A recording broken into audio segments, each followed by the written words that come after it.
Hi hello ನಮಸ್ಕಾರ ಸ್ನೇಹಿತರೆ, welcome back to my channel. Mother's Day ಇತಿಹಾಸ. ಅಮ್ಮನನ್ನು ವರ್ಣಿಸಲು ಪದಗಳ ಕೊರತೆಯಾಗಬಹುದು, ಆದರೆ ಪದಗಳಿಗೂ ನಿಲುಕದ ಪ್ರೀತಿಯ ಗಣಿ ಅಮ್ಮ. ಅಮ್ಮನ ದಿನವಿಂದು ನಾ ಬೇಡುವೆನು ಇಂದು, ಜನ್ಮ ಜನ್ಮಕ್ಕೂ ನೀನೆನ್ನ ತಾಯಿಯಾಗು. ಮದರ್ಸ್ ಡೇ ಅಥವಾ ತಾಯಂದಿನ ದಿನವನ್ನು 1908ರಲ್ಲಿ ಅಮೆರಿಕದಲ್ಲಿ ಆಚರಿಸಲು ನಿರ್ಧರಿಸಲಾಯಿತು. ಅಮೆರಿಕದ ಶಾಂತಿ ಕಾರ್ಯಕರ್ತೆ ಅನಾ ಜಾಬಿಸ್ ತನ್ನ ತಾಯಿಯನ್ನು ತುಂಬಾ ಪ್ರೀತಿಸುತ್ತಿದ್ದರು. ಅನಾ ಮದುವೆ ಆಗಿರಲಿಲ್ಲ. 1905ರಲ್ಲಿ ಅನಾಳ ತಾಯಿ ಮೃತರಾದರು. ತಾಯಿಯ ಮೇಲಿದ್ದ ಪ್ರೀತಿಯನ್ನು ವ್ಯಕ್ತಪಡಿಸಲು ಅನಾ ಈ ದಿನವನ್ನು ಆಯ್ಕೆ ಮಾಡಿಕೊಂಡಿದ್ದರು.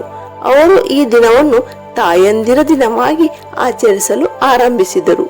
ಅಮೆರಿಕದ ಅಧ್ಯಕ್ಷರಾಗಿದ್ದ ವುಡ್ರೋ ವಿಲ್ಸನ್ ಮೇ 9, 1914ರಂದು ಪ್ರತಿ ವರ್ಷ ಮೇ 2ನೇ ಭಾನುವಾರದಂದು ತಾಯಂದಿರ ದಿನ ಆಚರಿಸಲು ಕಾನೂನನ್ನು ಜಾರಿಗೊಳಿಸಿದರು.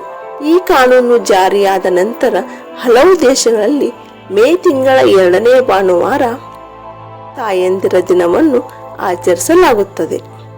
ಆಡಿಬಾ ನನ್ನ ಕಂದ ಅಂಗಾಲ ತೊಳೆದೇನ, ತೆಂಗಿನಕಾಯಿ ತಿಳಿನೀರು ತಕ್ಕೊಂಡು ಬಂಗಾರದ ಮೂರೊಳದೇನ ಎಂದು ಅಂದಿನ ಅಮ್ಮಂದಿರು ಹಾಡುತ್ತಿದ್ದರು. ಅವರಿಗೆ ಸಮಯವಿತ್ತು, ತನ್ನ ಕಂದನ ಸಾಕುವ ಖುಷಿ ಇತ್ತು. ಇಂದಿನ ತಾಯಂದಿರಿಗೆ ಮಗುವನ್ನು ಸಾಕುವ ಮನಸ್ಸಿದೆ, ಸಮಯವಿಲ್ಲ ಎಂದರೆ ಅತಿಶಯೋಕ್ತಿಯಾಗಲಾರದು. ಇಡೀ ವಿಶ್ವಕ್ಕೆ ನೀವು ಒಬ್ಬ ವ್ಯಕ್ತಿ ಮಾತ್ರ, ಆದರೆ ಒಬ್ಬ ವ್ಯಕ್ತಿಗೆ ಮಾತ್ರ ನೀವೇ ಇಡೀ ವಿಶ್ವ, ಅದೇ ತಾಯಿ. ಇದೊಂದು ಉಕ್ತಿ ಸಾಕು ಅಮ್ಮನ ಮಹತ್ವವನ್ನು ಅರಿಯಲು.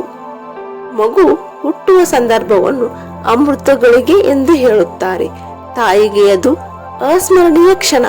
ಜನ್ಮ ನೀಡಿ ಮರು ಜನ್ಮ ಪಡೆಯುವ ನಿಸ್ವಾರ್ಥ ಹೃದಯಕ್ಕೆ ಅಮ್ಮಂದಿರ ದಿನದ ಶುಭಾಶಯ.